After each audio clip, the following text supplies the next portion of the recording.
बिस्मिल्लाहिर्रहमानिर्रहीम। मेरे अज़ीज़ तलबा और तालबात, अस्सलाम वालेकुम। मैं आपकी उर्दू की टीचर आपसे मुखातिब हूँ। आज हम यूनिट नंबर 5 सबक नंबर 6 वो दरख्त, इसके बारे में पढ़ेंगे। सबसे पहले तो मैं इनके आपको तारुफ, अल्फाज मायनी, अल्फाज जुमले करवा चुकी हूँ। आज हम करेंगे सवालात के जवाबात। उससे पहले थोड़ा सा मैं आपको इस सबक के बारे में बयान करती हूँ। ये सबक एक दरख्त और एक मासूम बच्चे इमरान की मोहब्बत से ताल्लुक़ रखता है। इमरान के कस्बे में एक पुराना दरख्त था। कस्बे का बूढ़े से बूढ़ा आदमी भी इस दरख्त की उम्र नहीं बता सकता था। कस्बे का यह पुराना दरख्त डेढ़ हफ्ते के बाद इस जगह मौजूद नहीं होना था। कस्बे का इंतज़ाम करने वाली कमेटी दरख्त की जगह दफातर और कई इमारतें बनाने का इरादा कर चुकी थी। इमरान और उसके साथी इस खबर से एकदम उदास हो गए थे। इमरान और उसके साथी क्योंकि हर रोज़ शाम के वक्त इस दरख्त के नीचे जाकर खेला करते थे। दरख्त के कटने के बाद इमरान उदास रहने लगा तो इमरान के वालिद ने इमरान को कस्बे से काफ़ी दूर शहर में उसकी खाला के पास भेज दिया।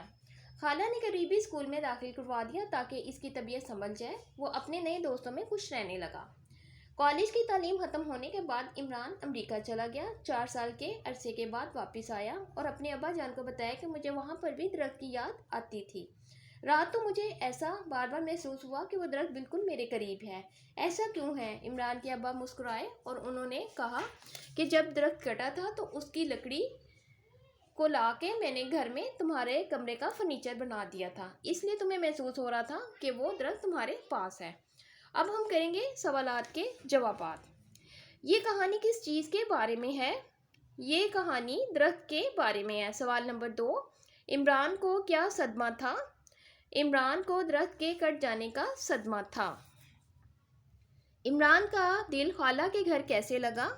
इमरान की खाला ने उसे एक करीबी स्कूल में दाखिल करा दिया। स्कूल में इमरान के नए दोस्त बन गए और वो उन दोस्तों के साथ खुश रहने लगा और इस तरह इमरान का दिल खाला के घर लग गया। वापसी पर अपने कस्बे में कदम रखते हुए इमरान को क्या एहसास हुआ? वापसी पर अपने कस्बे में कदम रखते हुए इमरान को एहसास हुआ कि वो जिस इलाके में कदम उठा रहा है वो उसका पुराना कस्बा नहीं, क्योंकि इतने अरसे के बाद वो जब कस्बे में आया था तो वो कस्बा बिल्कुल बदल गया हुआ था।